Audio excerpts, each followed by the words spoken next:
అది ఇట్లా తన్నాలి, ఇట్లా మనల్ని కూడా ఆడి జనాల్ని ఇలాంటిది అంటున్నారు కదా ఆల్మోస్ట్. సేమ్ ఈ ఫోటో చూస్తుంటే నాకు ఎందుకో ఇక్కడ ప్రజలు కనపడుతున్నారు. ఇక్కడ ఆయన కాలుతో ప్రజల్ని ఒక తందనడు కనిపిస్తుంది నాకు.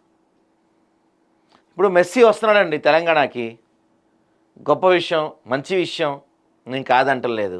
కానీ మీరే గతంలో ఈ ఫార్ములా రేసులు ఇవన్నీ ఎందుకని గగ్గోలు పెట్టిన మీరు ఇప్పుడు మరి మెస్సీ వస్తున్నాడు, ఫ్రీగా వస్తున్నాడు, ఆయన రూపాయి ఇవ్వకుండా వస్తున్నాడా? చారిటీ మ్యాచ్, మరి ఆ మ్యాచ్ నిర్వహణ ఖర్చు ఎవరిది? అదంతా ఎవరు నడుపుతున్నారు? ఆ చారిటీ మ్యాచ్కి డబ్బులు ఎవరికి? మెస్సీకి డబ్బులు ఎవరు ఇవ్వాలి? ఇవన్నీ కూడా సమాధానం చెప్పాలి కదా. ఎక్కడ వినపడిందా? నాకైతే ఎక్కడ వినపడలేదు. నేను ఏమన్నా మిస్ అయితే కొంచెం మన వాళ్ళు ఎవరైనా చూస్తున్నారు కామెంట్లో పెట్టండి. ఎక్కడ అలా దీని గురించి మరి ఆ మ్యాచ్ ఎవరు పెడుతున్నారు, మెస్సీని తీసుకొస్తానికి డబ్బులు ఎవరు ఇస్తున్నారు, గవర్నమెంట్ ఇస్తుందా, ప్రైవేట్ వాళ్ళు ఎవరైనా ఇస్తున్నారా? మెస్సీ స్వచ్ఛందంగా నాకు ప్రపంచంలో తెలంగాణ అంటే ఇష్టం, రేవంత్ రెడ్డి గారితో కలిసి నేను చిన్నప్పటి నుంచి ఫుట్బాల్ ఆడాలని అనుకుంటున్నాను, సార్ మంచి ప్లేయరు, ఆయన దగ్గర కొన్ని టిప్స్ తీసుకోవాలనుకుంటున్నా అని చెప్పి ఆయనే స్వచ్ఛందంగా హైదరాబాద్ వస్తున్నాడా? మెస్సీయే చాలా కాస్ట్లీయెస్ట్ ప్లేయర్ మెస్సీ. ఆయన జస్ట్ ఒక వాటర్ బాటిల్ తాగుతా వాటర్ బాటిల్ తీసి పక్కన పెడితేనే ఆ కంపెనీ షేర్లు ఢమాలను పడిపోయినాయి అనమాట. కంపెనీ మూసేసే పరిస్థితికి వచ్చింది. అంత ఇన్ఫ్లుయెన్స్ చేయగలిగిన పర్సన్ మెస్సీ. మరి ఇప్పుడు హైదరాబాద్ వస్తున్నాడు, ఎంత డబ్బులు అవుతున్నాయి దానికి?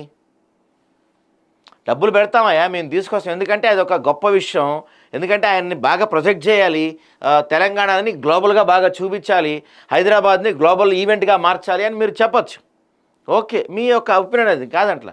కాకపోతే అప్పుడు ఏం చేయాలంటే, ఇప్పుడు నేనున్నానండి, సపోజ్ నేనుండి అరే బాబు నేను తింటానికి నాకు డబ్బులు లేవు, రేషన్ బియ్యం కొనుక్కోనికి కూడా నాకు డబ్బులు లేవు, గ్యాస్కి వాటికి కూడా నా దగ్గర డబ్బులు లేవు, చాలా దీనమైన పరిస్థితుల్లో ఉన్నాను, అడుక్కు తింటున్నాను, ఆ పరిస్థితుల్లో ఉన్నా నేను అని చెప్తాను.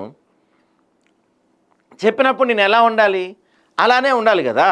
నేను అడుక్కు తింటున్నా అని చెప్పి నేను వచ్చి బెంజ్లోనో BMW కార్లోనో దిగితే చూసేవాడు ఏమనుకుంటాడు, వీడికి మింగ మెతుకులేదు కానీ వీడు మీసాలకి సంపంగనం రాస్తున్నాడు రా భయ్ అనుకుంటారా అనుకోరా? ఓ పక్కనేమో మాకంతా అప్పుల పాలైపోయాము, మేము మమ్మల్ని నిలబెట్టినా, కూర్చోబెట్టినా, పడుకోబెట్టినా, పండబెట్టినా ముక్కలుగా దాన్ని ఏమంటారు, ముక్కలుగా కోసినా రూపాయి వెళ్తలేదని చెప్తున్నారు. ఓ పక్కనేమో మరి ఇట్లాంటి ఆడంబరాలు ఎందుకు?